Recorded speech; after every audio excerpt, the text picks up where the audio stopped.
நாம் இப்போது கிருஷ்ணருடைய மதுரா விஜயத்தை பற்றி பார்க்கலாம். கிருஷ்ணர் நந்த கிராமத்திலிருந்து மதுராவுக்கு வரார். அவருக்கு 10 வயசு இருக்கும்.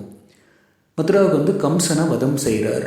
அந்த கம்சனை வதம் செய்வதற்கு முன்பு ரொம்ப அழகான நிகழ்வுகள்லாம் கிருஷ்ணர் நிகழ்த்துறார். சில பக்தர்களை அனுகிரகம் செய்கிறார், சில துஷ்டர்களை நிகிரகமும் செய்கிறார். மெயினாக இந்த மதுரா வர்றது பூபார சிகீர்ஷையா, கம்சன் போன்ற இந்த அரக்கர்கள் அசுரர்கள்லாம் இருக்கா இல்லையா, ஸோ இவாளுடைய கொடுங்கோல் ஆட்சியினால் பூமிக்கே பாரம் ஏற்பட்டுட்டு தான். அதனால தான் பூபார சிகீர்ஷையா, இந்த பாரத்தை குறைக்கணுன்றதுக்காக தான் மதுராவுக்கு வரார். ஸோ அதில் நிறைய அழகான நிகழ்வுகள்லாம் இருக்குது. ரொம்ப சுவாரஸ்யமாக இருக்கும் இந்த கிருஷ்ணனுடைய மதுரா விஜயம். அதனால் நல்லா கூர்ந்து கவனமாக கேளுங்க, ரொம்ப அனுபவிக்கலாம். நம்ம எல்லாருக்குமே தெரியும், அக்ரூரர் கிருஷ்ணரையும் பலராமரையும் நந்த கிராமத்திலேருந்து அழைச்சிட்டு மதுராவுக்கு வரார். கூடவே நந்த மகாராஜா அப்புறம் கிருஷ்ணருடைய கோபால நண்பர்கள்லாம் இன்னொரு தேரில் வரா. எல்லாரும் நந்த கிராமத்துலேருந்து அந்த மதுராவினுடைய எல்லை பகுதியில் வந்துட்டா. அங்கே ஒரு நந்தவனம் ஒன்று இருந்துதான். அந்த நந்தவனத்துக்குள்ளே தேரை செலுத்திட்டு வந்துட்டுருக்கா அக்ரூரர். அப்போ கிருஷ்ணர் அக்ரூரரை பார்த்து சொல்கிறார், ஓ அக்ரூரரே, எங்களை இங்கேயே இறக்கி விட்டுருங்கோ. இந்த நந்தவனத்திலே கொஞ்சம் நேரம் நாங்கள் ரெஸ்ட் எடுத்துகிட்டு அப்புறம் நாங்கள் அந்த மதுராவினுடைய நகரத்துக்குள்ளே நாங்கள் நடந்தே போய் பார்க்குறோம் அப்படின்னு சொல்கிறார். இப்போ கூட நம்ம கிராமத்தில் இருக்காள்னு வச்சுக்கோங்களேன், யாராவது நகரத்துக்கு வந்தாள்னா நடந்து அந்த வீதி வழியாக நடந்து போகணுன்னு ஆசைப்படுவாள், கடைங்க அங்கே இங்கே இதெல்லாம் பார்த்துட்டு. ஸோ கிருஷ்ணரும் அதே போல் தான். அவர் ஒரு கிராமத்தில் தானே இருந்தார், நந்த கிராமம். பட் மதுரா சிட்டின்றது அப்போவே சிட்டி 5000 வருஷங்கள் முன்னாடியே. கிருஷ்ணரே ஆசைப்படுறாரு இந்த மதுரா சிட்டிக்குள்ளே நடந்து போகலாம், அந்த வீதிகளெல்லாம் பார்த்துட்டு போகலாம் அப்படின்னு சொல்லி. இப்போ அக்ரூர்கிட்ட சொல்கிறாரு, நீங்கள் போயிடுங்க தேர் எடுத்துட்டு, நாங்கள் மாலை வேலையில் கொஞ்சம் நேரம் ரெஸ்ட் எடுத்துகிட்டு இந்த நந்தவனத்தில் அப்புறம் நடந்து வரோம் அப்படின்னு சொல்கிறார். அக்ரூரருக்கு மனசே இல்லையா கிருஷ்ணரை விட்டு போகிறதுக்கு. அப்போ அக்ரூர் சொல்கிறார், இப்போது இதுவா, ஓ கிருஷ்ணா, எப்படி உங்களை விட்டு நான் போகிறது? இப்போவே எங்கள் வீட்டுக்கு வாங்க, எல்லாரும் வாங்க நீங்கள் எங்கள் வீட்டுக்கு. ஓ கிருஷ்ணா, உங்களுடைய பாதத்தால் எங்களுடைய வீட்டை ஸ்பரிசம் பண்ணுங்கள், பாத தூளியால். இவ்விதமாக உங்களுடைய பாத தூளியை எங்கள் வீட்டில் விட்டுட்டேன்னா எங்கள் வீடே புனிதம் அடைஞ்சிரும். தேவாதி தேவர்கள்லாம் பித்ருக்கள்லாம் கூட திருப்தி அடைவாளே. சாக்ஷாத் அந்த புருஷோத்தமனே எங்கள் வீட்டுக்கு வந்திருக்காருன்றதை நினச்சி, அதனால் இப்போவே வாங்க அப்படின்னு சொல்லி ரொம்ப ரிக்வெஸ்ட் பண்ணுறார். இது மட்டும் கிடையாது, அக்ரூர் ரொம்ப ஒரு அழகான விஷயத்தையும் சொல்கிறார். ஓ கிருஷ்ணா, முன்பொரு காலத்தில் பலி மகாராஜா உம்முடைய பாதங்களை அந்த நீரை கொண்டு அலம்பி உங்களுடைய பாதங்களுக்கு பூஜைகள்லாம் செய்தார். இதனால் எல்லையில்லா கீர்த்தியை பெற்றுட்டார், எல்லையில்லா பராக்கிரமத்தை பெற்றுட்டார், உங்களுடைய உத்தமமான பக்தனும் ஆயிட்டாரே. அதே போல் உங்களுடைய பாதங்களை நான் அலம்ப வேண்டாமா? உங்களுடைய பாதங்களுக்கு நான் பூஜை செய்ய வேண்டாமா? உங்களுடைய மிக உயர்ந்த பக்தனாக வேண்டாமா கிருஷ்ணா? அதனால் எங்கள் வீட்டுக்கு இப்போவே நீ வா அப்படின்னு சொல்லி ரிக்வெஸ்ட் பண்ணுறார் அக்ரூரர். இப்போ கிருஷ்ணர் சொல்கிறான், ஓ அக்ரூரரே, இப்போ நான் வந்த காரியத்தை முடிக்கிறேன். கம்சனுடைய கதையை முதல்ல நான் முடிச்சுட்டு அதுக்கப்புறம் லீஷராக இருக்க டைமில் நான் வீட்டுக்கு வரேன் அப்படின்னு ப்ராமிஸ் பண்ணுறார் கிருஷ்ணர். அப்புறம் மனமே இல்லாமல் அக்ரூரர் அங்கேருந்து புறப்பட்டு கம்சன்கிட்ட போயிட்டு இன்ஃபர்மேஷன் கொடுத்துட்டு, அதான் கிருஷ்ணாவும் பலராமரையும் அழைச்சின்னு வந்துட்டேன் அப்படின்னு சொல்லி இன்ஃபர்மேஷன் கொடுத்துட்டு அவர் தன்னுடைய வீட்டுக்கு போயிட்டார் அக்ரூரர். அப்புறம் அந்த கிருஷ்ணா, பலராம், நந்த மகாராஜா, கோபாலர்கள்லாம் அந்த நந்தவனத்திலே கொஞ்ச நேரம் ரெஸ்ட் எடுத்துட்டு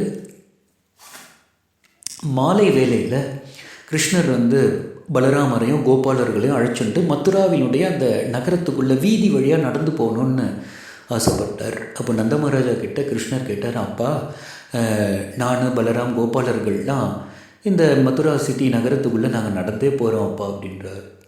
அப்போது நந்த மகாராஜா சொன்னாராம், எல்லா தந்தையும் மகன்கிட்ட சொல்லுவாள், அந்த மாதிரி தான் சொல்கிறார். ஓ லாலா, கண்ணையா பார்த்துக்கோ, இது நம்ம நந்த கிராமம் கிடையாது, இது மதுரா கம்சனுடைய ராஜ்யம், அதனால் நீ பார்த்து போகணும் அப்படின்னு சொல்கிறார். அப்புறம் கிருஷ்ணர் நந்த மகாராஜா இடத்துலேருந்து விடை பெற்றுண்டு கிருஷ்ணா, பலராம், கோபாலர்கள்லாம் அந்த மதுரா நகரத்துக்குள்ளே நுழைஞ்சு அந்த ராஜ வீதி வழியாக நடந்து போகிறா. கிருஷ்ணரை தரிசனம் பண்ணணுன்றதுக்காக அந்த ராஜ வீதியில் லெஃப்ட் சைட்லேயும் ரைட் சைட்லேயும் அப்படியே கூட்டம் அலமோதர் தான். அப்படியே லைனாக நினைப்பு ஒரு பிரைம் மினிஸ்டரே வராருன்னு வச்சுக்கோங்களேன், இப்படி கூட்டம் சேர்ந்துடும். அந்த மாதிரி தான் சாக்ஷாத் பகவான், யோசிச்சு பாருங்க. ஸோ அப்போ அந்த லைனாக எல்லா மக்கள் கூட்டமாக நின்றுருக்கா. பகவான் எவ்வளோ அழகாக நடந்து போனார் தெரியுமோ? அந்த ராஜ வீதியில் பாகவதம் வர்ணிக்கிறது எவ்வளோ அழகாக நடந்து போனார். த்வீரத இந்திர விக்ரம அப்படின்னு வர்ணிக்கிறது. த்வீரத இந்திர அப்படின்னா என்ன? அதாவது யானையை போல கம்பீரமாக நடந்து போனாராம். யானை சாதாரணமாக தான் நடந்து போவோம், அதுக்கு அது சாதாரணமாக தான் இருக்கும். ஆனால் பார்க்குற கண்களுக்கு அது எவ்வளோ ஒரு கம்பீரமான ஒரு நடையாக இருக்கும். ஸோ அதே போல் தான் பகவான் கிருஷ்ணரும் பலராமரும் அப்படியே ஒரு கம்பீரமாக யானையை போன்று நடந்து போயிட்டு இருந்தா. அப்போ கிருஷ்ணருடைய அந்த அழகான திருமேனியை ரசிப்பதற்காக அந்த லெஃப்ட் சைட்லேயும் ரைட் சைட்லேயும் அந்த வீதியில் நிறைய வீடுகள்லாம் இருந்துதான். ஸோ கிருஷ்ணருடைய அழகான அந்த உருவத்தை ரசிப்பதற்காக அண்ணன் வீட்டு ஸ்திரீக்கள்லாம் ரொம்ப ஆசைப்பட்டாலாம். ஐயோ கிருஷ்ணா வரானே, கிருஷ்ணா வரானேன்னு சொல்லி. ஆக்சுவலாக சின்ன வயசுலேருந்தே கிருஷ்ணாவுடைய அந்த லீலைகள்லாம், பிருந்தாவனத்தில் கோகுலத்தில் அவர் செய்த லீலைகள்லாம் இந்த மதுரா ஸ்திரீக்கள்லாம் கேள்விப்பட்டிருக்கா இல்லையா? ஏன்னா கிருஷ்ணர் பிறந்தார் மதுராவில், அதுக்கப்புறம் போயிட்டாரே கோகுலம், அதுக்கப்புறம் பிருந்தாவனம், அதுக்கப்புறம் 10 வயசில் தானே இப்போ வர்றாரு. அந்த ஸ்திரீக்கள்லாம் அந்த பிருந்தாவனத்தில் கிருஷ்ணர் பண்ண லீலைகள் எல்லாம் கேள்விப்பட்டு ரொம்ப ஆசைப்படுறா, எப்போ அந்த கிருஷ்ணாவை பார்ப்போம் அப்படின்னு சொல்லி.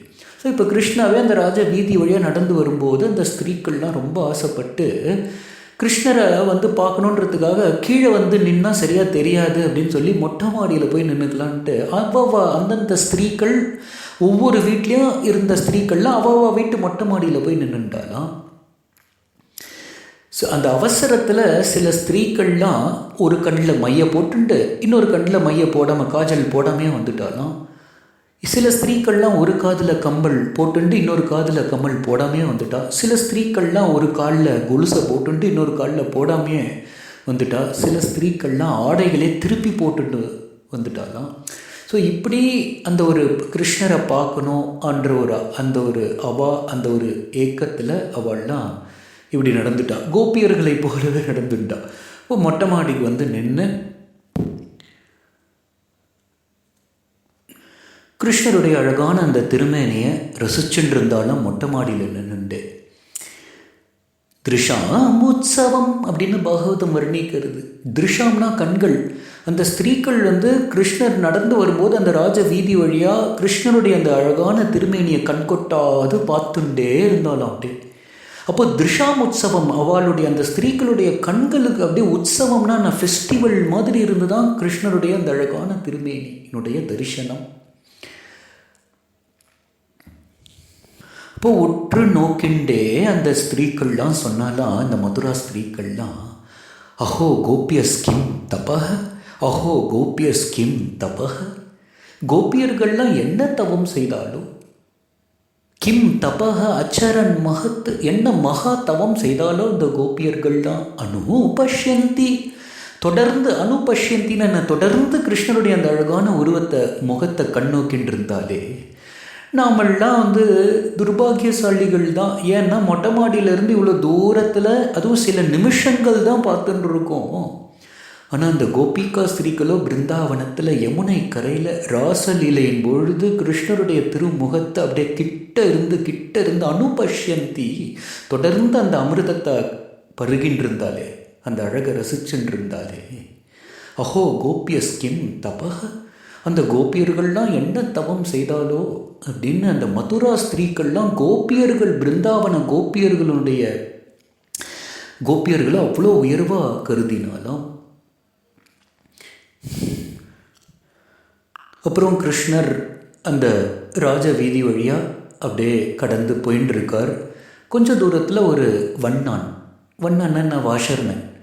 அந்த வாஷர்மேன் அவனுடைய 4-5 அசிஸ்டன்ஸோடு சேர்ந்து அவன் கம்சனுடைய அரண்மனையை நோக்கி போயின்னு இருந்தானா. தலையில் நிறைய பண்டில்லாம் வச்சுட்டு துணிகள்லாம் துவைச்சிட்டு அதை சலவை செய்து கம்சனுடைய அரண்மனையை நோக்கி போயிட்டுருக்கா. அது கம்சனுடைய துணிகள் அவைகள் எல்லாமே.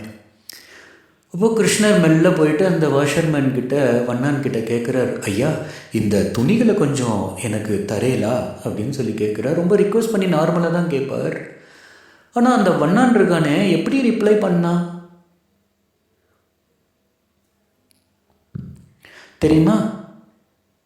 நீங்கள்லாம் மலை ஜாதிக்காரங்க, காட்டில் வசிக்கிறவங்க, கோமணத்தை கட்டிண்டு வாசம் பண்ணுறவங்க, உங்களுக்கெல்லாம் என்னத்துக்கு இந்த கம்சனுடைய ஆடைகளுக்கெல்லாம் ஆசைப்படுறீங்க? இதெல்லாம் ராஜ ஆடைகள், இதுக்கெல்லாம் போய் ஆசைப்படுறீங்களே. கம்சனுக்கு வந்து இந்த விஷயம் தெரிஞ்சுது, கம்சனுடைய ஆடைகளுக்கு நீங்கள் ஆசைப்படுறீங்கன்னு தெரிஞ்சுதுன்னு வச்சுக்கோங்களேன், உங்களை வந்து கொலை பண்ணி போட்டுருவான், இங்கேருந்து ஓடி போயிடுங்க அப்படின்னு சொன்னானா அந்த வண்ணான்.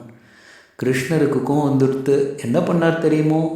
ஷிரகாயாத்து கராக்ரேன, பகவதம் வர்ணிக்கிறது. கராக்ரேன, தன்னுடைய நகங்களின் நுனிகளாலேயே ஷிரகாயாத்து, ஷிரன தலை, அவனுடைய தலையை அப்படியே துண்டிச்சுட்டாராம். அதாவது ஃப்ராக்ஷன் ஆஃப் செகண்டில் நடந்துட்டான். கண்ணிமைக்கிற நேரத்தில் நகங்களின் நுனிகளாலே அப்படியே துண்டாக விழுந்துட்டான் அந்த கழுத்து போய் தலையே. அதுக்கப்புறம் அந்த முண்டம் மாத்திரம் தனியாக அந்த உடல் கீழே விழுந்துடுத்து அந்த ராஜ வீதியில். அப்புறம் அந்த உடல்ல இருந்து ஒரு ஜோதி ஒன்று கிளம்பி கிருஷ்ணனுடைய தேகத்துக்குள்ளே அப்படியே ஐக்கியமாகிடுத்தான். ஆக்சுவலாக இந்த கதையை வந்து நாரத முனிவர் பகுலாஸ்வர ராஜாவுக்கு சொல்லிட்டு இருக்கார், மிதிலா தேசத்து ராஜாவுக்கு சொல்லிட்டு இருக்கார். அப்போ அந்த பகுலாஸ்வர ராஜாவுக்கு வந்து சந்தேகம் வந்துட்டான். ஓ நாரத முனி, இது எப்படி சாத்தியம்? சாதாரண ஒரு மானிட பிறவியில் பிறந்த அந்த வண்ணான், அந்த வாஷர்மேனுடைய தேகத்தை, அவன் இறந்த பிறகு அவனுடைய தேகத்திலிருந்து ஒரு ஜோதி கிளம்பி பகவான் கிருஷ்ணருடைய தேகத்தில் அப்படியே போய் எப்படி மெர்ஜ் ஆயிடுத்து? பகவானுடைய தேகம் திவ்யமானதாச்சே, எப்படி அந்த ஜோதி பகவானுடைய தேகத்தில் மெர்ஜ் ஆயிடுத்து? இதில் என்ன ஒரு இதுக்கு பின்னணி என்ன கனெக்ஷன் இருக்குது பகவானுக்கும் அவனுக்கும் அப்படின்னு சொல்லி பகுலாஸ்வராஜன் கேட்டார். அதற்கு நாரதர் ரொம்ப அழகான ஒரு கதையை சொல்கிறார். அந்த வண்ணான் வாஷர்மேனுடைய முந்தைய பிறப்பு கதையை சொல்கிறார். இதெல்லாம் பாகவத் புராணத்தில் இல்லை, பட் கருக சம்ஹிதாவில் காணப்படுறது. நாரத முனிவர் சொல்கிறார், இந்த வாஷர்மேன் வந்து முந்தைய பிறவியில் அயோத்தியில் வாழ்ந்தானாம், ராமர் காலத்திலே வாழ்ந்தானாம். முந்தைய பிறவியில் அயோத்தியில் ராமருடைய அந்த அரண்மனைக்கு பக்கத்தில் அந்த வண்ணானுடைய வீடு இருந்ததாம்.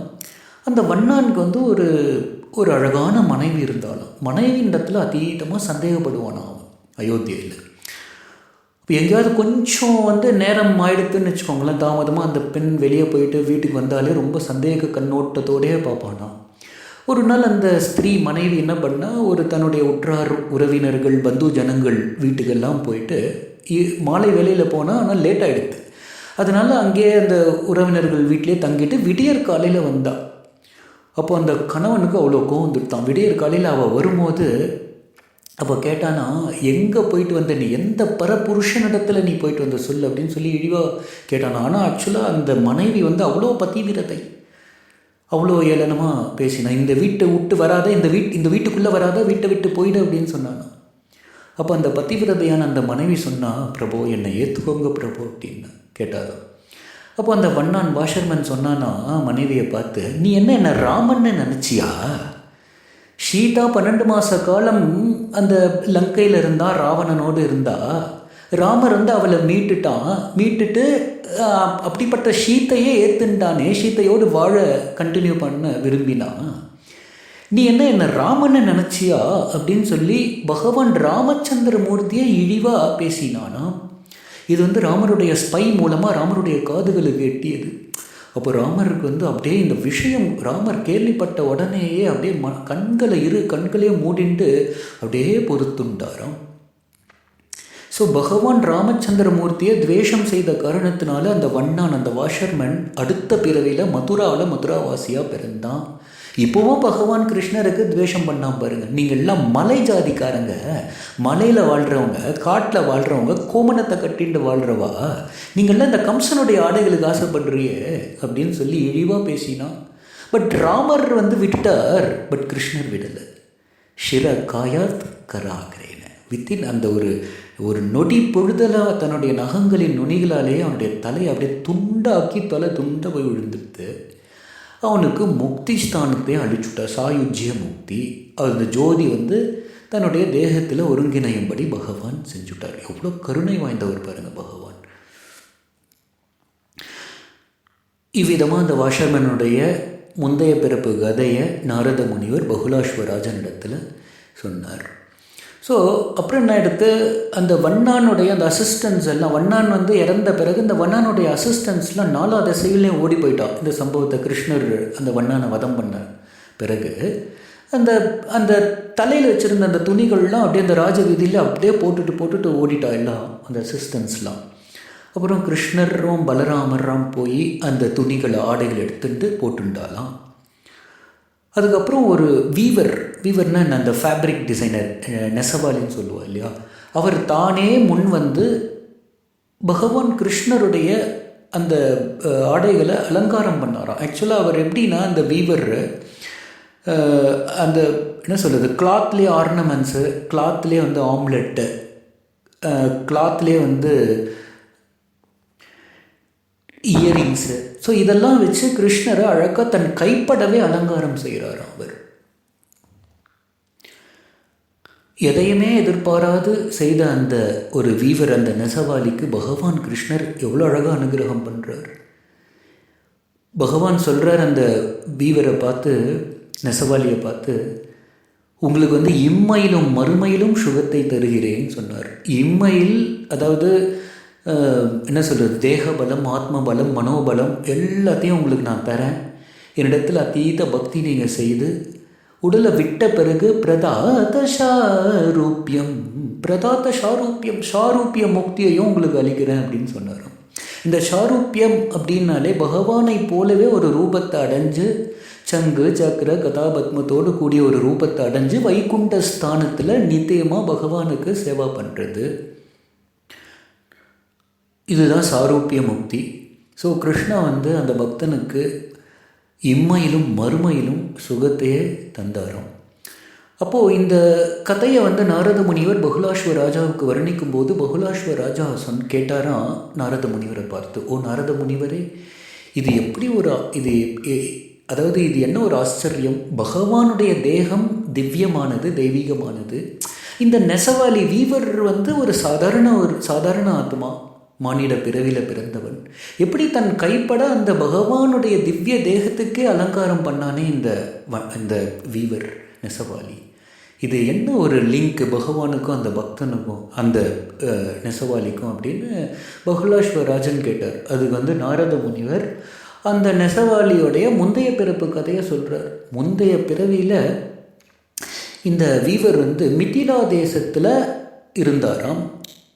மிதிலா தேசத்தில் வீவராக தான், அதே அந்த நெசவாளியாகவே தான் இருந்தார். அதாவது ராமருக்கும் சீதாவுக்கும் ஜனக்பூர் தாமில் திருமணமான பிறகு அந்த வெட்டிங் டே அப்போ ராமருக்கு வந்து ஆடைகளை வந்து இந்த நெசவாளி தான் தயார் பண்ணி கொடுத்தாராம். ஆனால் இவருக்கு இந்த ஆப்பர்ச்சுனிட்டி அவருக்கு கிடைக்கும்போது அவர் ரொம்ப சந்தோஷப்பட்டாராம். ராமருக்கு நான் கைப்பட ஆடைகளை தயாரித்து கொடுக்குறேனே அப்படின்னு சொல்லி.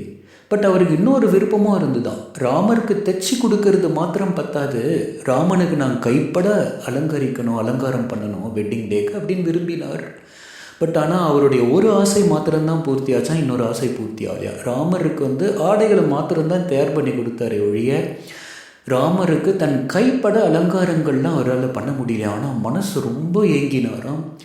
பகவான் ராமர் வந்து அந்தர்யாமி, அந்த பக்தனுடைய மனசை புரிஞ்சுட்டு அவர் வந்து அவர் அந்த நெசவாளியினுடைய மனசுக்குள்ளேயே அவர் பிளஸ் பண்ணியிருக்கார் ராமர். கவலை வேண்டாம், அடுத்த ஜென்மத்தில் நீ வந்து எனக்கு புருஷோத்தம அவதாரம் நிகழும், அப்போ நீ வந்து மீண்டும் மதுராவில் வந்து நீ ஒரு என்ன சொல்கிற நெசவாளியாக நீ பிறந்துரு, அப்போ நீ உன்னுடைய ஆசை உனக்கு பூர்த்தியாகும், அந்த புருஷோத்தமனுக்கு நீ சாக்ஷாத் உன் கைப்படவே நீ அலங்காரம் பண்ணுவ அப்படின்னு சொல்லிட்டு பிளஸ் பண்ணுறார் ராமர். ஆகையால் ராமருடைய அனுகிரகப்படி அந்த நெசவாளி தான் அடுத்த பிறவியில் மதுராவாசியாக மதுராவில் அதே நெசவாளியாகவே பிறக்கிற வியவரா. அப்போது பகவான் கிருஷ்ணன் நடந்து வரும்பொழுது அவர் தானே முன் வந்து தன்னுடைய கைகளாலேயே பகவான் கிருஷ்ணருக்கு அலங்காரங்கள்லாம் பண்ணாராம். அதனால் பகவான் கிருஷ்ணருக்கு தெரியும் இதெல்லாம் முந்தைய பிறவி தொடர்போடு நடக்கிறதுன்ட்டு, அதனால் அவருக்கு அனுகிரகம் செஞ்சுட்றார். பிறகு பகவான் அந்த ராஜ வீதி வழியாக நடந்து போயின்னு இருக்கார். அப்போது பகவான் மாலாக்கர் அப்படின்ற ஒரு பூக்காரர் வீட்டுக்கு பக்கத்தில் வரார் பகவான். இந்த மாலாக்கருக்கு பேர் சுதாமா, பாகவத புராணத்திலே வருது. இந்த மாலாக்கர் என்ன பண்ணுவார், அவர் சுதாமா அன்றாடம் பூக்களை கட்டி அந்த வீதியிலேயே, ராஜ வீதியிலேயே வெளியில் வச்சு விற்பார். அவர் ஒரு ஏழை. பகவான் கிருஷ்ணர் நடந்து வரும்போது அவர் ரொம்ப ஆசைப்பட்டாராம், தன் வீட்டுக்கு வரமாட்டாரா பகவான் அப்படின்னு சொல்லி. அப்போது அந்த மாலாக்கர் தன்னுடைய வீட்டு வாயிலில் நின்றுண்டு பகவான் தூரம் நடந்து வரும்போது பகவானுடைய அழகான அந்த திருமேனியை ரசிச்சுட்டு இருந்தாராம். அப்போ பகவான் கிட்ட வரும்போது பகவானுடைய பாதங்களில் போய் சாஷ்டாங்கமாக நமஸ்காரம் பண்ணி பகவான் முன்னாடி எழுந்து நின்று அந்த மாலாக்கர், அதாவது சுதாமா கேட்டாரா, இந்த சுதாமா வேற அந்த சுதாமா வேற, கன்ஃபியூஸ் ஆக வேண்டாம். ஸோ இந்த மாலாக்கர் கேட்குறார், ஓ பிரபு, எங்களுடைய இந்த அடியேன் ஏழையினுடைய வீட்டுக்கு நீங்கள் வரமாட்டீங்களா? ஒரே ஒரு முறை உங்களுடைய திருப்பாதங்களால் எங்களுடைய வீட்டை ஸ்பரிசம் பண்ணுங்க, இவ்விதமாக உங்களுடைய பாத தூளியை என் வீட்டில் விடுங்க அப்படின்னு சொல்கிறார். அதாவது மூதாதையர்கள் தேவர்கள்லாம் கூட திருப்தி அடைவாளே, ஏன்னா இந்த ஏழையினுடைய வீட்டுக்கு அந்த சாக்ஷாத் பகவான் நீங்களே வந்திருக்கீங்க அப்படின்றத நினச்சி தேவர்கள் திருப்தி அடைவாளே, அதனால் எங்கள் வீட்டுக்கு வாங்கன்னு சொல்லி ரொம்ப ரிக்வெஸ்ட் பண்ணி கேட்குறார். அப்போ பகவான் அவருடைய வீட்டுக்குள்ளே போகிறார். அப்போது அந்த ஏற்கனவே எல்லாம் தயார் பண்ணி வச்சுருந்தாராம் அந்த மாலாக்கர். அப்போ பகவான் கிருஷ்ணரையும் பலராமரையும் ஒரு அழகான ஆசனத்தில் உட்கார வச்சு அமர வச்சு அவர் நீரால் பாதங்களை அலம்பி பாத பூஜைகள்லாம் அவருக்கு செய்கிறார். அந்த பாத பூஜையினால் பகவான் கிருஷ்ணர் அந்த சுதாமா அந்த மாலாக்கரிடத்தில் ரொம்ப திருப்தி அடைஞ்சு அனுகிரகம் பொழிந்தாராம். அந்த மாலாக்கர்கிட்ட கிருஷ்ணர் சொல்கிறார், ஓ சுதாமா, நீ என்னை ரொம்ப திருப்திப்படுத்திட்ட, அதனால் நான் உனக்கு அனுகிரகம் செய்கிறேன். நீ என்னுடைய மிகச்சிறந்த பக்தனாக ஒவ்வொரு நாளும் எனக்கு அதீத பக்தி நீ செய்யணும், இதனால் உனக்கு நான் தேகபலம், ஆத்மபலம், மனோபலத்தை எல்லாம் நான் கொடுக்குறேன் அப்படின்னு சொல்கிறார். யோசிச்சு பாருங்கள், பகவான் அந்த தேகபலம் மனோபலம்லாம் ஏன் கொடுக்குறார் அப்படின்னா, அந்த மனோபலம் தேகபலம் இருந்தால்தான் நம்மளால் பக்தியே பண்ண முடியும். அது பௌதிகமானதாக நினைக்க முடியாது. ஏன்னா மனோபலம் குறைஞ்சி போயிடுத்துன்னு வச்சுக்கோங்களேன், தேகபலமும் குறைஞ்சி போயிடுத்துன்னு வச்சுக்கோங்களேன், நம்மளால் பக்தியே பண்ண முடியாது, பக்குவ நிலை அடைய முடியாது. ஸோ அதனால தான் பகவான் இந்த சுதாமா மாலாக்கருக்கு தேகபலம், மனோபலம், ஆத்மபலத்தை எல்லாம் உனக்கு நான் அனுகிரகம் செய்கிறேன். இந்த சரீரம் விட்ட பிறகு நீ டைரெக்டாக சாரூபியம் பிரதாத்த, அதாவது சாரூபியம் முக்தியையும் உனக்கு நான் அழிச்சுடுறேன் அப்படின்னு சொல்கிறார். நான் ஏற்கனவே சொல்லியிருந்தேன், சாரூபிய முக்தினா பகவானை போலவே ஒரு ரூபத்தை அடைஞ்சு அந்த வைகுண்ட ஸ்தானத்தில் பகவானுக்கு நித்தியமாக சேவா பண்ணுறது. ஸோ இந்த முக்தியையும் அழிச்சுட்றேன் அப்படின்ற. ஸோ இம்மையிலும் மறுமையிலும் இந்த பக்தனுக்கு அவர் இன்பத்தையே தந்தாராம். அப்புறம் பகவான் கிருஷ்ணர் அந்த மாலாக்கர்கிட்ட கேட்குறார், ஓ மாலாக்கர், ஓ சுதாமா, நான் போதிய வரத்தை உங்களுக்கு தந்துட்டேன், உங்களை திருப்திப்படுத்திட்டேன், நீங்கள் எந்த வகையில் என்னை திருப்திப்படுத்த போகிறீங்க அப்படின்னு சொல்லி கேட்குறார். அப்போது அந்த சுதாமா சொல்கிறார், பிரபு, நானும் ஒரு ஏழை, இந்த ஏழையால் முடிஞ்சது எளிமையான ஒரு கிஃப்ட்டு அப்படின்னு சொல்கிறார். அவர் ஏற்கனவே பகவான் கிருஷ்ணருக்கு மாலை போடணும்னு சொல்லி தாமரை மாலையை கோத்து ஒரு பூ மாலையை வச்சுருந்தார். ஸோ அதை எடுத்துன்னு அவருடைய கழுத்தில், பகவானுடைய திவ்யமான அந்த கழுத்தில் அணிவிச்சாரம் போட்டாராம். மாலையை போட்டுட்டு பகவானுடைய அந்த அழகான திருமேனியை கண் கொட்டாது தன் இரு கரங்களால் அப்படியே பார்த்துட்டே இருந்தாராம். யோசிச்சு பாருங்கள், பகவான் எதை பக்தனிடத்தில் விரும்புகிறார். இப்போ பாருங்கள், நீ எனக்காக நீ என்ன கிஃப்ட் வச்சுருக்கன்னு பகவான் கேட்குறாரு பார்த்தீங்களா. அப்போ என்ன சொன்னார் அவர், நான் ஒரு ஏழையால் முடிஞ்ச இந்த பூ. அப்போ பகவான் பக்தனிடத்தில் எதிர்பார்க்கறது எளிமையான விஷயத்தை, அதாவது சாதாரண அந்த அன்பை தான் எதிர்பார்க்குறார். பகவான் ஆடம்பரமாக எதையுமே எதிர்பார்க்கலையே. கீதாவில் கூட பகவான் கிருஷ்ணர் என்ன சொல்கிறார், பத்திரம் புஷ்பம் ஃபலம் தோயம் யோமே பக்தியா பிரயச்சதி பக்தி உபஹிருதம் அஷ்னாமி பிரயதர ஆத்மனக. பத்திரம் ஒரு பத்திரம்னா என்ன, இலை, ஒரு இலையோ, புஷ்பம் ஒரு பூவோ, ஃபலம் ஒரு பழமோ, தோயம் இல்லை ஒரு நீரோ, யோமே பக்தியா பிரயச்சதி, பக்தியோடு எந்த பக்தன் ஒருவன் எனக்கு அர்ப்பணிப்பானோ, பக்தி உபகிருத்தம், பக்தியோடு படைக்கப்பட்ட அவைகளை அஷ்னாமி நான் ஏற்றுக்கொள்கிறேன், பிரயதர ஆத்மனக ஆத்மார்த்தமாக படைக்கப்பட்ட அவைகளை நான் ஏற்றுக்கொள்கிறேன். ரொம்ப அழகாக சொல்கிறார். அப்போ பகவான் பக்தனிடத்தில் எதிர்பார்க்கிறதெல்லாம் அவனால் அது எப்படிப்பட்ட சின்ன சேவையாக இருந்தால் கூட சரி, அந்த சேவையின் மூலமாக அன்பை தானே பகவான் ஏற்றுக்கிறார். ஸோ இந்த மாலாக்கர் மூலமாக ரொம்ப, இந்த கதையின் மூலமாக நமக்கு தெளிவாக தெரிய வருது. இப்போ நான் இன்னொரு விஷயம் சொல்கிறேன். அதாவது இந்த கதையை நாரத முனிவர் பகுலாஸ்வராஜன் இடத்துல வர்ணிச்சுருக்கார். அப்போ அந்த பகுலாஸ்வராஜன் நாரத முனிவரை பார்த்து கேட்டாராம், இது எப்படி ஒரு சாத்தியம்? மதுராவில் எத்தனையோ வீடுகள்லாம் இருக்கே, ஆனால் சாக்ஷாத் அந்த பரம புருஷோத்தமன் பகவான் கிருஷ்ணர் இந்த மாலாக்கர், சாதாரண இந்த மாலாக்கருடைய வீட்டுக்கு வந்திருக்காரே, அந்த மாலாக்கர் செய்த பாக்கியம் என்ன, என்ன ஒரு தொடர்பு பகவானுக்கும் அந்த மாலாக்கருக்கும் முந்தைய பிறவியில் அப்படின்னு சொல்லி கேட்குறார் பகுலாஸ்வராஜா. அதுக்கு நாரத முனிவர் அந்த மாலாக்கருடைய, அதாவது அந்த சுதாமாவுடைய முந்தைய பிறப்பு கதையை சொல்கிறார். முந்தைய பிறவியில் இந்த சுதாமா, இந்த மாலாக்கர் சொர்க்கலோகவாசியாக இருந்தானாம். சொர்க்கலோகத்தில் குபேரனுக்கு சொந்தமான ஒரு தோட்டம் ஒன்று இருக்கும். அந்த தோட்டத்துக்கு பேர் சைத்திர ரத. அந்த தோட்டத்தில் ஒரு தோட்டக்காரர் இருந்தாராம் இந்த சுதாமா. அந்த தோட்டக்காரர் இருக்கும்போது அவர் சிறந்த விஷ்ணு பக்தராம். அந்த தோட்டத்திலேயே, அது தாமரை தோட்டமாக, அந்த அந்த தோட்டக்காருக்கு பேர் என்னென்னா ஹேமாமாலி. டெய்லி பகவான் விஷ்ணு மூர்த்தியை ஆராதிப்பாராம். ஒவ்வொரு நாளும் அந்த தோட்டத்தில் 300 தாமரை மலர்களை பறித்து அதை மாலையாக்கி அந்த விஷ்ணு மூர்த்திக்கு, விக்கிரகத்துக்கு அர்ப்பணம் செய்வாராம். பகவான் மூர்த்திக்கு, விக்கிரகத்துக்கு அர்ப்பணம் செய்யும்போது அந்த ஹேமாமாலி சொல்லுவாராம், பகவானிடத்தில் பிரார்த்திப்பாராம், பிரபு இப்போ மூர்த்தி வடிவத்தில் இருக்கிற உங்களுக்கு நான் இந்த மாலைகளை அர்ப்பணிக்கிறேன், உங்கள் கழுத்தில் போடுறேன்.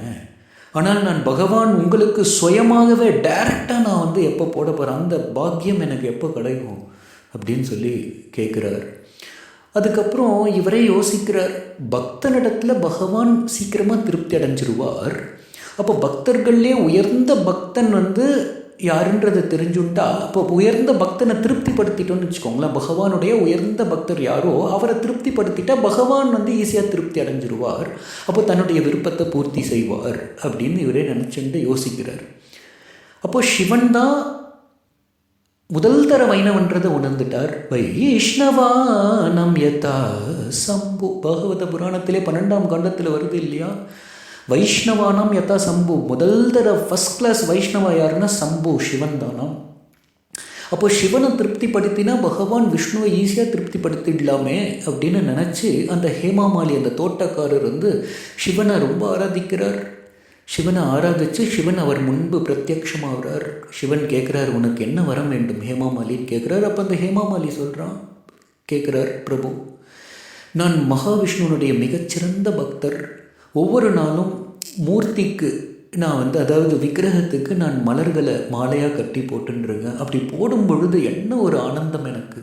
ஆனால் என்னுடைய ஒரே ஆசை பகவானுடைய மூர்த்தி, அதாவது டைரெக்டாக பகவானுக்கே நான் அர்ப்பணிக்கணும், அவருடைய கழுத்தில் நான் அணியணும் அப்படின்னு சொல்லி கேட்குறார். அப்போ சிவன் சொல்கிறான்னா, அது இந்த பிறவியில் சாத்தியம் இல்லை, ஆனாலும் நீ விதையை போட்டுட்ட, அது கண்டிப்பாக முளைச்சாகும், கவலை வேண்டாம். அடுத்த பிறவியில் பாரத வருஷத்தில் இந்த பாரத பூமியில் மதுராவாசியாக நீ பிறந்துரு. சாக்ஷாத் பூரண புருஷோத்தம பகவான் லீலா புருஷோத்தமன் அவர் மதுராவுக்கு வருகை தருவார் ஒரு நாள். அப்போது உன்னுடைய வீட்டுக்கே வருவார், உன்னுடைய பாத பூஜைகளை ஏற்றுப்பார். அப்போது உன் கைப்பட நீயே பகவானுக்கு அப்படியே டைரக்டாகவே நீ மாலையை அர்ப்பணிக்கலாம். இவ்விதமாக உன்னுடைய இந்த பிறவினுடைய அந்த ஆசை அடுத்த பிறவில் உனக்கு பூர்த்தியாகும் அப்படின்னு சொன்னாராம். சொல்லிவிட்டு சிவன் மறைஞ்சுட்டார். அந்த சொர்க்கத்தில் அந்த குபேரனுக்கு சொந்தமான அந்த சைத்திர ரத என்ற அந்த கார்டனில் இருந்த அந்த ஹேமாமாலின்ற கார்டனர் தான் அடுத்த பிறவியில் மதுராவாசியாக பிறந்து இந்த மாலாக்கராக பிறக்கிறார். ஸோ இவர் வீட்டுக்கு தான் இப்போ பகவான் வந்துட்டு அவருடைய பூஜைகளை ஏற்றுண்டு அவருக்கு அனுகிரகம் செய்கிறார். ஸோ அவர் ரொம்ப விருப்பப்பட்டு பகவானுக்கு வந்து தன் இரு கரங்களால் அந்த மாலையை போட்டாராம். அவ்வளோ ஆனந்தம் அடைஞ்சாராம். ஸோ பகவானும் திருப்தி அடைஞ்சு அவருக்கு போதுமான வரங்களையும் அவர் அளித்தார். அதுக்கப்புறம் அங்கேருந்து பகவான் நடந்து திரும்பி அந்த ராஜ வீதி வழியாக போயின்ட்டுருக்கார். அப்போது கிருஷ்ணாவும் பலராமரும் ஒரு யஜ்ஞம் நடந்துட்டுருக்க யஜ்ஞசாலைக்கு போகிறோம். அது வந்து வில் யஜ்ஞம். இந்த வில் யஜ்ஞம் பண்ணுற சாக்கு போக்கை வச்சு தான் கம்சன் வந்து கிருஷ்ணரையும் பலராமரையும் நந்தகிராமத்திலிருந்து அழைச்சிட்டு வருவதாக அக்ரூரர் அனுப்பினான். இந்த வில் யஜ்ஞம் பண்ணுற சாக்கு போக்கை வச்சு கிருஷ்ணரை அழிச்சிடலாம், கோலையா பீடம் யானையை வச்சு அழிச்சிடலாம், அப்படியே முடியலன்னா சாணூரம் முஷ்டிகன் வச்சு அழிச்சிடலான்றது தான் கம்சனுடைய எய்மை. ஸோ இந்த வில் யஜ்ஞம் நடந்துன்றது, அந்த வில் யஜ்ஞம் நடந்துட்டுருக்கக்கூடிய இடத்துக்கு கிருஷ்ணர் அத்துமீறி உள்ளே போகிறார். ஆக்சுவலாக அந்த வில் வந்து ஒரு டேபிள் மேலே வைக்கப்பட்டிருந்து தான். அது வந்து விஷ்ணு தனுசு. அந்த வில்லை மனுஷங்களால் தூக்கவே முடியாது, அவ்வளோ சக்தி வாய்ந்த சிவதனுசு மாதிரி. கிருஷ்ணர் அந்த வில்லை அப்படியே எடுத்து 2 பாகமாக 2 உடச்சி போட்டார், அதை ரொம்ப எளிதாக. அப்புறம் இந்த விஷயத்தை பார்த்த உடனே நிறைய சோல்ஜர்ஸ்லாம், கம்சனுடைய சோல்ஜர்ஸ்லாம் கிருஷ்ணரையும் பலராமரையும் அப்படியே தாக்கிறதுக்காக வந்தால் கிருஷ்ணாவும் பலராமரும் அந்த வில்லுடைய ஒவ்வொரு பாகத்தை வச்சு அத்தனை பேரையும் சராமாரியாக வதம் பண்ணிட்டா. ஸோ இந்த வில்லு வந்து எப்படி இவ்வளோ சக்தி வாய்ந்த இந்த வில்லை பகவான் கிருஷ்ணர் உடச்சி போட்டார். இதுக்கு கூட ஒரு கதை உண்டு. அதாவது கம்சனுக்கு இந்த விஷ்ணு தனுசு எப்படி கிடச்சிது, அதாவது இதை வந்து நாரத முனிவர் இந்த கதையை சொல்கிறார். கம்சனுக்கு வந்து முன்பொரு காலத்தில் எல்லா திக்குகளையும் வெற்றி கொள்றதுக்காக பல இடங்கள் போனானா, பல ராஜாக்களை வெற்றி கொண்டானோ. அப்படியே அவன் மகேந்திர பர்வதம் போகிறான். மகேந்திர பர்வதத்தில் பரசுராமரை சந்திக்கிறான். பரசுராமருடைய பாதங்களை திருப்திப்படுத்துகிறான். இவ்விதமாக பரசுராமர் திருப்தி அடைந்து தன்னிடத்தில் இருந்த ஒரு வில்லை கொடுக்குறார். அந்த வில் வந்து விஷ்ணு தனுசு. அந்த விஷ்ணு தனுசு வந்து ஆரம்பத்தில் பகவான் விஷ்ணு சிவனுக்கு கொடுப்பார். சிவன் வந்து பரசுராமருக்கு கொடுக்குறார். பரசுராமர் வந்து கம்சன் இடத்துல திருப்தி அடைந்து அந்த வில்லை வந்து கம்சனுக்கு கொடுக்குறார். கம்சன் வந்து பரசுராமர்கிட்ட கேட்டானா, இந்த வில்லை கொண்டு நான் இந்த வில்லை வச்சுட்டு இருக்கேன், எனக்கு வந்து எந்த ஆபத்தும் இருக்காது, எனக்கு எதனாலையும் மரணம் வரக்கூடாது, எனக்கு வந்து வரம் அளிங்கன்னு சொல்லி கேட்டானோ. பட்டு பரசுராமர் சொன்னாரா, மனுஷனாய் பிறந்த ஒருத்தன் கண்டிப்பாக இறந்து தானே ஆகணும். இந்த வில்லை எவன் ஒருத்தன் பிற்காலத்தில் எவரால் இந்த வில் உடைக்கப்படுறதோ 2 துண்டா அவரால் உனக்கு மரணம் ஏற்படும் அப்படின்னு சொல்லிடுறார். ஸோ இந்த வில்லை தான் கம்சன் எடுத்துன்னு வந்து அந்த யாகசாலையில் வில் யஜ்ஞம் பண்ணிட்டு இருந்தான். இந்த வில்லுக்காக தான் யஜ்ஞம் நடந்துட்டு இருந்தது. இந்த வில்லை தான் கிருஷ்ணர் வந்து 2 துண்டாக உடச்சி போட்டார். அப்புறம் இரவு நேரம் ஆகிடுத்து. அதனால் கிருஷ்ணாவும் பலராமரும் ஒரு ஷெட்டில் ஒரு கோஷாலையில் போய் தூங்கிட்டா. ஆக்சுவலாக அடுத்த நாள் தான் வந்து இந்த மல்யுத்தம் நடக்கிறதா இருந்தது. ஒரு கோஷாலையில் தூங்கிட்டா. ஆனால் இந்த கம்சன் வந்து ரொம்ப பீதியில் உறைஞ்சி போயிருந்தானோ. அதாவது கிருஷ்ணர் ஆல்ரெடி இந்த வாஷர்மேன் அந்த வண்ணானை வதம் பண்ணது, அப்புறம் இந்த மனுஷங்களால் தூக்கவே முடியாத அந்த வில்லை வந்து உடச்சி போட்டது, அப்புறம் எத்தனையோ சோல்ஜர்ஸை வதம் பண்ணது, இதெல்லாம் வந்து கம்சன் கேள்விப்பட்ட உடனே அவன் அப்படியே பீதியில் உறைஞ்சி போயிட்டு இதய துடிப்பு அதிகமாகி போயிட்டு நைட் அப்படியே பெட்டில் படுத்துட்டு இருக்கான் கம்சன். அந்த டெத் பெர்சானிஃபைடு மரணத்தின் உருவே தன்னை நோக்கி வந்துட்டு இருக்கிறத அவன் உணர்ந்தான். அப்படியே நைட்டு படுத்துட்டு இருக்கான் பெட்டில். இரவு நேரத்தில் பயங்கரமான பயங்கர பேய் பிசாசு போன்ற கனவுகள்லாம் வருது. அந்த பேய் பிசாசுக்கள்லாம் அவனுடைய தேகத்தை அப்படியே துண்டாக ஆக்குற மாதிரி கனவு கண்டான். அப்படியே அந்த கனவு கண்ட உடனே அப்படியே அவனுக்கு கனவு தெளிஞ்சு அப்படி கண்ணை திறந்து பார்க்குறான். தன் முன்னாடியே அப்படியே விஷ்ணு மூர்த்தி தெரிகிறார். அப்படியே சங்கு சக்கர கதா பத்மத்தி என்ற ஒரு விஷ்ணு மூர்த்தி தன் கண்ணு முன்னாடியே தெரிகிறார். அதை பார்த்த உடனே கப்புன்னு கண்ணை மூடிக்கிறான் அப்படியே பயத்தில். அப்புறம் கொஞ்சம் நேரம் கழித்து அப்படியே கண்களை திறக்கிறான். கம்சன் பெட்டில் படுத்துட்டே கண்ணை திறக்கிறான். தன் முன்னாடி அந்த ரூபம் மறைஞ்சு போயிடுது இல்லை. அதுக்கப்புறம் மெல்ல ஜன்னல் வழியாக அப்படி பார்க்குறான். ஜன்னலில் அந்த விஷ்ணுமூர்த்தி சங்கு சக்கர கதாபத்மத்தை ஏந்திய விஷ்ணுமூர்த்தி அங்கே தெரியறது. உடனே கப்புன்னு படுத்துக்கிறான். பெட்டில் அப்படியே படுத்துக்கிட்டு கண்ணை மூடிக்கிறான். அப்படியே திரும்பவும் கொஞ்சம் நேரம் மெதுவாக கண்ணை திறந்து பார்க்குறான். அந்த ஜன்னலில் இருந்த அந்த விஷ்ணுமூர்த்தி மறைஞ்சு போயிடுது. அப்புறம் அவனுக்கு அப்படியே படப்படப்பு அதிகமாகிடுது, பீதி அதிகமாகிடுது. அதனால நீர் தாகம், தண்ணி தாகம் அதிகமாக எடுத்துடுது.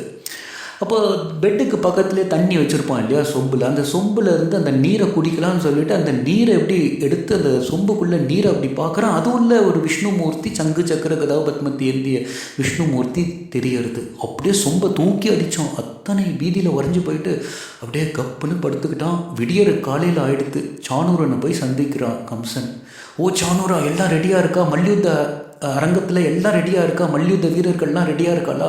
எல்லாத்தையும் கேட்குறான். அப்புறம் அந்த கோலையாப்பீடம் யானையை வந்து அந்த மல்யுத்த அரங்கத்தினுடைய என்ட்ரன்ஸில் வச்சுட்டாயா? எல்லாம் வச்சாச்சு, எல்லாம் தயாராக இருக்குது கம்சன் இடத்துல சானூரன் சொல்கிறான்.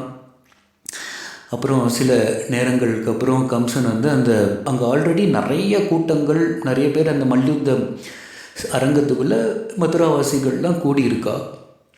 கிருஷ்ணரும் அந்த மல்யுத்தத்தை பார்க்கறதுக்காக மல்யுத்த அரங்கத்தை நோக்கி வரார். அப்போது அந்த மல்யுத்த அந்த அரீனாவுடைய அந்த என்ட்ரன்ஸில் வந்து கோலையாப்பீடம் வந்து நின்றுருந்துதான். கோலையாப்பீடம் தான் யானை. கிருஷ்ணர் என்ன பண்ணார், அந்த கோலையாப்பீட யானைக்கு பக்கத்துலேயே ஒரு ட்ரெயினர் நின்றுருந்தான், எலிஃபண்ட் ட்ரெயினர். கிருஷ்ணர் சொல்கிறார் அந்த ட்ரெயினர்கிட்ட, ஐயா இந்த கொஞ்சம் யானையை கொஞ்சம் தள்ளி வைக்க முடியுமா, நாங்கள் உள்ளே போகணும் அப்படின்னு சொல்கிறார். அவன் அப்படியே வேண்மன்ட்டே அந்த ட்ரெயினர் வந்து அப்படியே கண்டுக்காத இருந்தானோ. அப்புறம் கிருஷ்ணர் சொல்கிறார், இப்போ நீங்கள் இந்த யானையை தள்ளி வைக்கிறீங்களா இல்லை உங்கள் 2 பேரையும் தூக்கி எரிஞ்சிடவா அப்படின்னு சொல்கிறார். இதெல்லாம் பூபார சிகிச்சையா, பாரத்தை குறைக்கணும் இல்லையா, அதனால தான் கிருஷ்ணர் இப்படியெல்லாம் ஆக்ட் பண்ணுறார். அப்புறம் என்ன எடுத்து அந்த கோலையாப்பீடம் என்ன எடுத்தான், கோவப்பட்டு கிருஷ்ணரை தன்னுடைய தும்பிக்கையால் அப்படியே தூக்கிட்டு தான் மேலே. கிருஷ்ணர் எத்தனை பலம் வாய்ந்தவர்! இந்த கோலையாப்பீடம் வந்து பாகவதம் வர்ணிக்கிறது, கருக சம்ஹிதா வர்ணிக்கிறது 10,000 யானைகள் கொண்ட பலமா. ஆனால் பகவானுடைய பலத்திற்கு அளவே இல்லையே. அந்த யானையினுடைய தும்பிக்கையிலிருந்து அப்படியே நழுவி கீழே வந்து அந்த யானையினுடைய தும்பிக்கையினுடைய நுனி பாகத்தை அப்படியே பிடிச்சி அந்த கோலையாப்பீட யானையினுடைய ஃப்ரண்ட் 2 கால்களுக்கு இடையே அந்த தும்பிக்கையை அப்படியே இழுத்து பின்னாடி 2 கால்கள் இருக்குது பாருங்கள், அது வழியாக அப்படியே இழுக்கிறாராம் கிருஷ்ணா. அது அக்வார்டான ஒரு ரூபத்தில் மாறி போய் கிட்டத்தட்ட அது அப்படியே மல்லாக்கா விழுந்துட்டான் அந்த யானை. அதுக்கப்புறம் கிருஷ்ணர் அந்த தும்பிக்கையை பிடிச்சி இழுக்கிறார், பலராமர் அந்த கோலையாப்பீட யானைத்தினுடைய வாழை பிடிச்சி இழுக்கிறார். 2 பேரும் பிடிச்சி இழுக்கவே அப்படியே திணறி போயிட்டான் அந்த கோலையாப்பீடம். அப்புறம் கிருஷ்ணர் அந்த யானையுடைய அந்த தும்பிக்கையை மனையை பிடிச்சி அப்படியே சுற்றுறார், தலைக்கு மேலே சுற்றுறார். சுற்றி பல முறை சுற்றி தொப்புன்னு அந்த தரையில் போட்ட உடனே உடல் சிதறி அந்த கோலையாப்பீட யானை இறந்து போயிடுத்து. அந்த யானையினுடைய தேகத்திலிருந்து கிளம்பிய ஒரு ஜோதி பகவான் கிருஷ்ணனுடைய தேகத்தில் அப்படியே ஐக்கியமாயிடுது. இந்த கதையை நாரத முனிவர் பகுலாஸ்வராஜனிடத்தில் சொல்லும் பொழுது பகுலாஸ்வராஜன் நாரதிடத்தில் கேட்குறார், ஓ நாரத் முனி, இது எப்படி சாத்தியம்? சாதாரண யானை பகவானுடைய திவ்ய கரங்களால் இறக்கும் போது அதனுடைய தேகத்திலிருந்து கிளம்பிய ஜோதி எப்படி பகவானுடைய தேகத்தில் ஐக்கியமாச்சு? இதுக்கான பின்னணி என்ன, கதை என்ன அப்படின்னு சொல்லி கேட்பார்.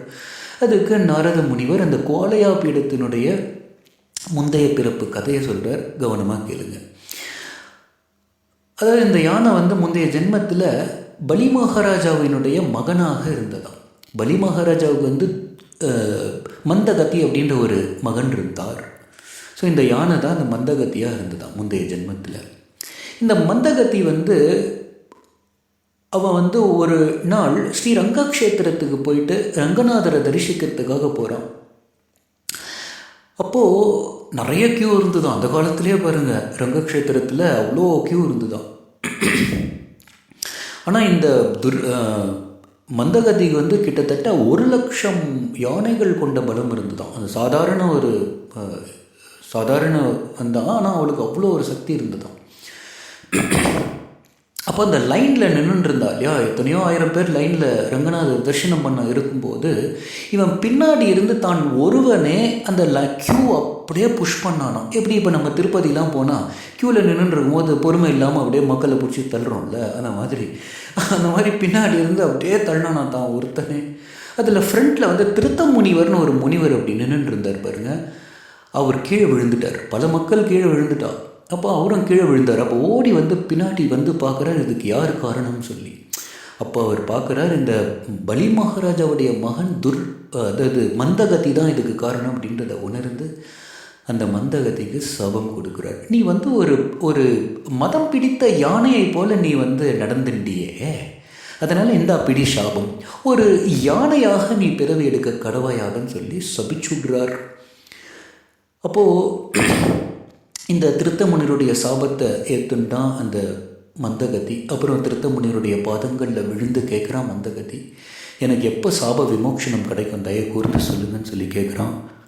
அப்போது திருத்த முனிவர் சொல்கிறார், கவலை வேண்டாம், துவாபர யுகத்தினுடைய முடிவில் பகவான் ஸ்ரீ கிருஷ்ணர், முழு முதற் கடவுளான பகவான் ஸ்ரீ கிருஷ்ணருடைய கைகளால் நீ எப்போ இறப்பாயோ அப்பொழுதே, அவருடைய திவ்ய தேகத்தினுடைய ஸ்பரிசம் படும் பொழுதே உனக்கு வந்து இந்த சாபத்திலிருந்து உனக்கு விமோச்சனம் கிடச்சிரும் அப்படின்னு அனுகிரகம் பண்ணுறார் அந்த திருத்த முனிவர்.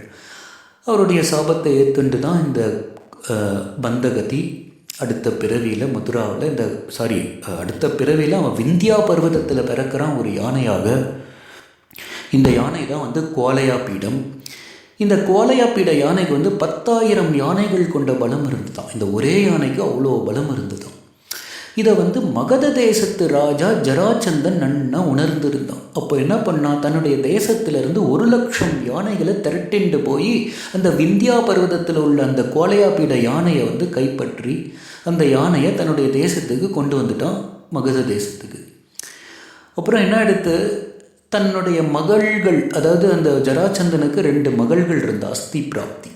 ஸோ கம்சனுக்கு வந்து 2 மகள்களையும் திருமணம் பண்ணி கொடுக்குறான் ஜராச்சந்தன். அப்போ கொடுக்கும்பொழுது நிறைய டௌரி கொடுத்தான் இல்லையா, அப்போ இந்த யானையையும் டௌரியாக கொடுத்தானா தன்னுடைய மகள்களுக்கு, கம்சனுக்கு. ஸோ இவ்விதமாக இந்த கோலையாபீட யானை மகத தேசத்திலிருந்து மதுராவுக்கு வந்துடுத்து, கம்சனுடைய கண்ட்ரோலுக்கு வந்துடுத்து. இவ்விதமாக அந்த கோலையாபீட யானையை தான் இந்த மல்யுத்த அரங்கத்துக்கு என்ட்ரன்ஸில் வச்சுருந்தான். கிருஷ்ணரை வந்து கொல்லணுன்ற ஒரு நோக்கத்துக்கு தான் அந்த கம்சனை இதை இங்கே வச்சுருந்தான். அப்புறம் கிருஷ்ணர் வந்து அதை துவம்சம் பண்ணிட்டார். ஸோ கிருஷ்ணருடைய திவ்ய கரங்களால் அவன் இறந்த பிறகு அவனுடைய ஆத்மா விமோக்ஷனம் அடைஞ்சிடுத்து. அப்புறம் கிருஷ்ணர் மல்யுத்த அரங்கத்துக்குள்ளே நுழைகிறார். இது வந்து அந்த என்ட்ரன்ஸில் தான் இந்த சங்கதியெல்லாம் நடந்தது. ஸோ அந்த மல்யுத்த அரங்கத்துக்குள்ளே நுழைகிறார் கிருஷ்ணாவும் பலராமரும். அங்கே ஆல்ரெடி அந்த மல்யுத்த அரங்கத்தில் பல மதுரா ஸ்திரீக்கள்லாம் அந்த மல்யுத்தத்தை பார்க்கறதுக்காக எல்லாம் உட்காந்துட்டுருக்கா. பகவான் கிருஷ்ணர் உள்ள நுழையும் போது அங்கு பலதரப்பட்ட மனிதர்களுக்கு பகவான் பல ரூபங்களில் காணப்பட்டாராம் பகவான். உதாரணத்துக்கு நிருணாம் நரவர, பாகவதம் ரொம்ப அழகாக வர்ணிக்கிறது. நிருணாம் நரவர, நிருணாம்னா சாதாரண மனுஷங்க. அந்த அரங்கத்தில் உட்காந்துட்டு இருந்த சாதாரண மனுஷங்களுக்கு பகவான் எப்படி காணப்பட்டார், நரவர, மனுஷங்கள்லேயே உயர்ந்த மனிதனாக பகவான் காணப்பட்டாராம். ஸ்திரீனாம் ஸ்மரமூர்த்திமான், ஸ்திரீகளுக்கு ஸ்மரமூர்த்தி மன்மதனாக பகவான் கிருஷ்ணர் காணப்பட்டாராம். கோபானாம் ஸ்வஜன, கோபர்களுக்கு ஸ்வஜன தங்களுடைய உறவினனாக கிருஷ்ணர் காணப்பட்டாராம். விராட்ட ஆவிதுஷாம், முட்டாள், ஆவிதுனா முட்டாள்களுக்கு வந்து விஸ்வரூபமாக பகவான் காணப்பட்டாராம். தத்துவம் பரம் யோகினாம், யோகிகளுக்கு பரதத்துவமாக காணப்பட்டாராம். விருஷ்ணினாம் பரதேவதா, விருஷ்ணி குலத்தவர்களுக்கு பரதேவதா முழுமுதற் கடவுளாக காணப்பட்டார். ஆனால் மிருத்யு போஜபதே, போஜபதேனா என்ன, போஜ வம்சத்தின் அரசனான அந்த கம்சனுக்கு மிருத்யு மரண தேவனாக பகவான் காணப்பட்டாராம். ஸோ இவ்விதமாக பலதரப்பட்ட மக்களுக்கு பலதரமாக பகவான் காணப்பட்டார். அப்புறம் சானூரனும் முஷ்டிகனும் பகவான் கிருஷ்ணரும் பலராமர்கிட்ட வந்துட்டு சொல்கிறாளாம். சானூரன் முஷ்டிகா, நீங்கள் வந்து பெரிய மல்யுத்த வீரர்களாக இருப்பீங்கன்னு நினைக்கிறேன். ஏன்னா இவ்வளோ பெரிய யானையே சும்மா சாதாரணமாக துவம்சம் பண்ணிட்டேலே, அதனால் நீங்கள் ரொம்ப பலசாலிகள், முடிஞ்சால் எங்களோட போடுங்க, நாங்கள்லாம் பெரிய மல்யுத்த வீரர்கள் சொல்லி சவால் விட்டான் சானூரன் முஷ்டிகன். அப்புறம் கிருஷ்ணா வந்து சானூரனோடு மல்யுத்தம் பண்ணுறார், பலராமர் முஷ்டிகனோடு மல்யுத்தம் பண்ணுறார். ஸோ கையோடு கையாக, மார்போடு மார்பா, முட்டியோடு முட்டியோடு அப்படியே மல்யுத்தம் பண்ணுறா. ஒவ்வொரு முறையும் கிருஷ்ணர் வந்து சானூரனை கீழே தள்ளிடுறார். கடைசியாக என்ன பண்ணுறார், பயங்கர கோவப்பட்டு கிருஷ்ணர் அந்த சானூரனுடைய 2 கைகளையும் பிடிச்சு அப்படியே தலைக்கு மேலே சுற்றுறாராம். அவன் அவ்வளோ சக்தி வாய்ந்தவனா சானூரனே. தலைக்கு மேலே அப்படியே சுற்றி தொப்புன்னு கீழே போட்ட உடனே அவனுடைய தேகம் வந்து அப்படியே சிதறி உயிரை விட்டுடுறான் சானூரன். அப்புறம் பலராமரும் முஷ்டிகனை யுத்தம் பண்ணும்போது கடைசியில் முஷ்டிகனுடைய பாதங்கள் அப்படியே பிடிச்சி சுத்து தலைக்கு மேலே சுற்றி தொப்புன்னு போடுறார். முஷ்டிகனும் அப்படியே வதமாயிடுறார். அதுக்கப்புறம் அந்த சாணர் முஷ்டிகனுடைய சகோதரர்கள் ஷால, தோஷல, கூட்ட அப்படின்ற 3 சகோதரர்கள் கிருஷ்ணரையும் பலராமரையும் நோக்கி ஓடி வரா. கிருஷ்ணாவும் பலராமரும் சிங்கிள் பஞ்சில் அப்படியே நாக் அவுட் பண்ணிடுறா 3 பேரையும். ஸோ இவ்விதமாக இந்த 5 பேர் இருக்கா பாருங்கள், இந்த சானூர, முஷ்டிக, ஷால, தோஷல, கூட்ட, இவ 5 பேரும் சகோதரர்கள். இவ பகவானுடைய கைகளால் இறக்கிறதுக்கு இவாலும் அது கிட்டத்தட்ட பாக்கியம் பண்ணியிருந்தாதான் சாத்தியமாக முடியும். எல்லாருக்கும் பகவானுடைய கைகளால் இறந்தால் எல்லாருக்குமே விமோக்ஷனம். ஸோ இந்த கதையை வந்து நாரத முனிவர் பகுலாஸ்வராஜனுக்கு சொல்லும் பொழுது இந்த சானூரன், முஷ்டிகன், ஷால, தோஷல, கூட்டனுடைய முந்தைய பிறப்பு கதையையும் சொல்கிறார். முந்தைய ஜென்மத்தில், அதாவது ஒரு பிராமணர்களுக்கு மகன்களாக இருந்தாலும் இந்த சானூர முஷ்டிகள்லாம் அமராவதி அப்படின்ற பிரதேசத்தில் உதத்யா அப்படின்ற ஒரு பிராமண ரிஷி வாழ்ந்து வந்தார். அவருக்கு 5 மகன்கள் இருந்தாலாம். இவ எல்லாருமே பிராமணனுக்குரிய கடமைகளை செய்யாமல் இந்த மகன்கள் எல்லாம் என்ன பண்ணிட்டு இருந்தா, பலி மகாராஜாவினுடைய ரெஸ்லிங் கேம்புக்கு போயிட்டு பலி மகாராஜனுடைய மகன்களோடு சும்மா ரெஸ்லிங் விளையாடின்னு இருப்பாளாம். ரெஸ்லிங் வந்து ப்ளே பண்ணிட்டு இருப்பாளாம். இதை வந்து இந்த உதத்யா ரிஷி வந்து எவ்வளவோ வந்து சொல்கிறார், நீங்கள்லாம் பிராமணர்கள், என்னுடைய மைந்தர்களா, நீங்கள் பிராமணனுக்குரிய கடமையை செய்யணும், இதெல்லாம் விட்டுருங்க அப்படின்னு சொல்கிறார். ஆனால் இவெல்லாம் கேட்காம, அப்பாவனுடைய வார்த்தைகளை கேட்காம அந்த ரெஸ்லிங் போயிட்டு மேட்சுக்கு போயிட்டே இருப்பாள். இதனால் இந்த உதத்யா ரிஷி கோபம் அடைஞ்சு தன்னுடைய மகன்களை சபிக்கிறார்.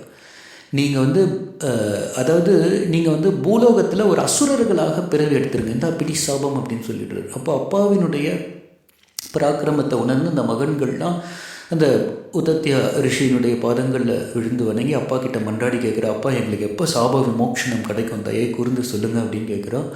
அப்போ அந்த உதத்யா ரிஷி சொல்கிறார், கவலை வேண்டாம், பூலோகத்தில் பாரத வருஷத்தில் இந்த துவாபர யுகத்தினுடைய முடிவில் நீங்கள் அசுரர்களாக பிறவி எடுத்துருங்க. ஆனால் அசுரர்களுடைய சம்பந்தத்தோடு நீங்கள் மல்யுத்த வீரர்களாகவே இருப்பீங்க. உங்கள் கை, அதாவது முழுமுதற் கடவுளான கிருஷ்ணருடைய கைகளால் நீங்கள் எப்போ இறப்பீங்களோ அவருடைய திவ்ய கரங்களால் எப்பொழுது இறப்பு ஏற்படுமோ அப்பொழுதே உங்களுக்கு வந்து சாப விமோக்ஷனம் தீரும் அப்படின்னு சொல்லிடுறார் உதத்ய ரிஷி. இவ்விதமாக அந்த 5 மகன்களும் மாஹிஷ்மதி பிரதேசத்தினுடைய ராஜாவினுடைய மகன்களாக பிறவி எடுக்கிறார். கம்சன் போயிட்டு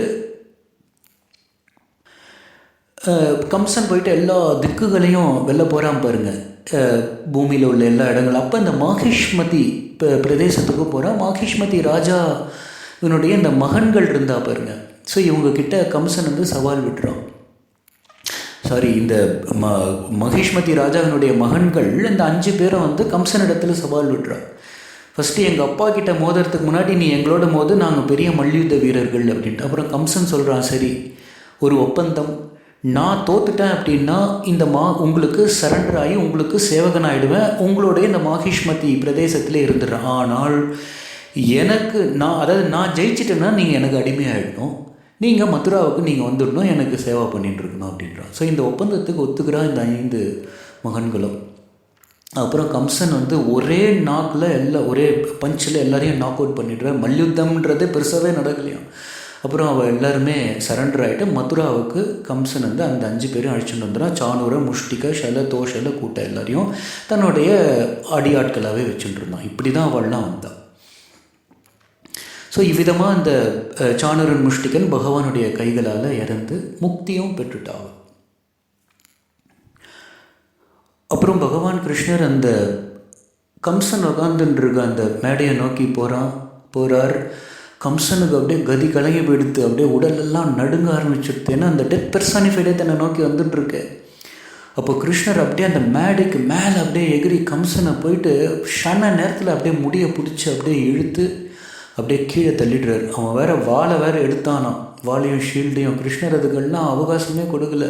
அந்த முடியை பிடிச்சி அப்படியே கீழே தள்ளி அந்த மேடையிலேருந்து அந்த அந்த மல்யுத்த அரங்கத்துக்குள்ளே தள்ளி கம்சனுக்கு மேலேயே உட்காந்து தன்னுடைய முஷ்டினாலேயே தன்னுடைய கையாலேயே அவனை முகத்தை அப்படியே அடித்து அவனை வதம் பண்ணிடுறார். உங்களுக்கு ஒன்று தெரியுமோ, கம்சன் சாதாரண சக்தி வாய்ந்தவன் கிடையாது. அவனுக்கு எவ்வளோ சக்தி இருக்குன்றத நாரத முனிவர் அவ்வளோ இதுவாக விஸ்தாரமாக வர்ணிக்கிறார். பூலோகத்தில் எத்தனையோ ராஜாக்களை வெற்றி கொண்டானா அவன். இது அவனுடைய மெயின் பராக்கிரமமே எதில் ரொம்ப தெளிவாக தெரிஞ்சுன்னா, பூலோகத்தில் ராஜாக்கள் எல்லாம் கூட விட்டுருங்க, சொர்க்கத்திலேயே இந்திரனை வெற்றி கொள்றதுக்காக இங்கேருந்து அசுரர்களோடு போனான். அதாவது சானூர, முஷ்டிக, திருநாவர்த, பிரலம்பாசுர, அப்புறம் தேனுகாசுர எல்லாரோடையும் போயிருக்கானா கம்சன். போயிட்டு அமராவதி பட்டணம் சொர்க்கத்துக்கு போயிட்டு தேவர்களோடு சண்டை போடும் பொழுது இந்திரன் எப்படி வந்தானான்னா ஐராவதத்தில் வந்தானா. ஐராவத யானை இருக்கு இல்லையா, இந்திரனுடைய யானை. அந்த ஐராவத யானைக்கு 4 தந்தங்கள் இருக்குமா, 2 இருக்காதான். கம்சனுக்கு எவ்வளோ பராக்கிரமம் பாருங்க. அந்த அந்த அந்த எவ்வளோ சக்தி வாய்ந்தது அந்த ஐராவதம். கம்சன் போயிட்டு அந்த ஐராவதத்தினுடைய 4 தந்தங்களில் 2 தந்தத்தை அப்படியே பிடிச்சி உடச்சி போட்டானோ. அப்படியே அந்த இந்திரன் அப்படியே மேலேருந்து அப்படியே கீழே தள்ளிவிட்டு அவன் புறம் காட்டி அவனோடு யுத்தம் பண்ணி புறம் காட்டி இந்திரனே ஓடினானான். தேவர்கள்லாம் ஓடி போயிட்டாலாம். ஸோ அப்புறம் கம்சன் என்ன பண்ணா, அந்த சொர்க்கத்தில் இருந்த இந்திரன் அமரக்கூடிய அந்த ஆசனம் இருக்கு இல்லையா, சொர்க்கத்தில் இருந்த அந்த ஆசனத்தை அங்கேருந்து கொண்டு மதுராவில் அந்த இந்திரன் உட்கார்ற ஆசனத்தில் தான் அவனே உட்காந்துட்டு ராஜ்ய பரிபாலனம் செய்தானான். இதுக்கு மேலே என்ன வேணும் பராக்கிரமம்? நாரதர் சொல்கிற அவ்வளோ கம்சன் பராக்கிரமம் வாய்ந்தவனும். அப்படிப்பட்டவனை பகவான் கிருஷ்ணர் அவன் தாக்கிறதுக்கு அவகாசமே கொடுக்காமல் பகவான் தன்னுடைய முஷ்டினாலேயே, சக்கராயுதத்தெல்லாம் பயன்படுத்தவே இல்லையா, முஷ்டி தன்னுடைய கையை கொண்டே அவனை அடித்து முகத்தை அடித்து சம்ஹாரம் பண்ணிட்டார். ரத்த வெள்ளத்தில் அவன் இறந்து போயிட்டான் கம்சன். அப்படிப்பட்ட கம்சன் யார் அப்படின்ற கதையும் பகுலாஸ்வராஜன் நாரதர் இடத்துல கேட்குறார். நாரதர் பகுலாஸ்வராஜனுக்கு கம்சனுடைய முந்தைய பிறப்பு கதையும் சொல்கிறார். முந்தைய பிறப்பில் காலநேமின்ற ஒரு அசுரனாக வாழ்ந்து வந்தானாம் இந்த கம்சன். அதாவது காலநேமின்ற அசுரன் யாருன்னா இரண்யாக்ஷனுடைய மகனாம். அதாவது ஒரு சமயம் இந்த பார்க்கடலை கடைஞ்சா இல்லையா தேவர்கள் அசுரர்கள்லாம், அப்போ கடையும் போது இந்த காலநேமி இரண்யாக்ஷனுடைய மகன் காலநேமி அசுரன் மகாவிஷ்ணுவோடு யுத்தம் பண்ணானா, சண்டை போட்டானா. அப்போ பயங்கரமாக மகாவிஷ்ணு அவனை ஒரு கொடூரமான முறையில் அவனை வதம் பண்ணுறார். அதுக்கப்புறம் சுக்கராச்சாரியர் போயிட்டு யாருக்குமே தெரியாமல் அந்த காலநேமிக்கு சஞ்சீவினி மூலிகையை கொடுத்து அவனை உயிர்ப்பித்தார் அந்த காலநேமியை. காலநேமி அதுக்கப்புறம் என்ன பண்ணுறான், நேராக மந்தார மலைக்கு போயிட்டு வெறும் அந்த நீரை மாத்திரமே குடித்து கிட்டத்தட்ட 100 தேவ வருஷங்கள் கடுமையாக தவம் பண்ணுறான். அதாவது 1,35,00,000 மனுஷ வருஷங்கள் காலம் அளவுக்கு அவன் தவம் பண்ணுறான் மந்தார மலையில். இப்போ பிரம்மனை நோக்கி தவம் பண்ணுறான், பிரம்மானஸ்தபக. அப்போ பிரம்மா அவன் முன்னாடி காலநேமி முன்னாடி பிரத்யக்ஷம் ஆகிறார், என்ன வரம் வேண்டும் கேட்குறார். அப்போ அவன் கேட்குறான், எனக்கு தேவர்களால் மரணம் ஏற்படக்கூடாது. பிரம்மா சொல்லிட்டார் அதெல்லாம் சாத்தியமே இல்லை. அப்புறம் இன்னொரு வரம் கேட்குறான், என்னை இந்த விஷ்ணு என்னை எதிர்த்து என்னை சம்ஹாரம் பண்ணார், நான் சுக்கராச்சாரியுடைய அனுகிரகத்தால் மீண்டும் உயிர்ப்பித்தேன், ஆனால் அந்த விஷ்ணுவோடு மீண்டும் நான் சண்டை போடணும் அப்படின்னு சொல்லி கேட்குறான் காலநேமி. பிரம்மா அப்படியே வரம் அளித்தார். ஸோ அந்த காலநேமி தான் அடுத்த ஜென்மத்தில் உக்ரசேனருக்கு மகனாக பிறந்தான் கம்சனாக. அப்புறம் பகவான் கிருஷ்ணரால் கம்சன் வதம் செய்யப்பட்டுட்டான். அப்புறம் கிருஷ்ணர் ஜெயிலுக்குள்ளே இருந்த அந்த வசுதேவர் தேவகியை ரிலீஸ் பண்ணி ஜெயிலிருந்து அப்புறம் கிருஷ்ணர் உக்ரசேனருக்கு பட்டாபிஷேகம் செய்து வைத்தார். ஸோ இதுதான் கிருஷ்ணருடைய மதுரா விஜயம், மதுரா வருகை. ஹரே கிருஷ்ணா.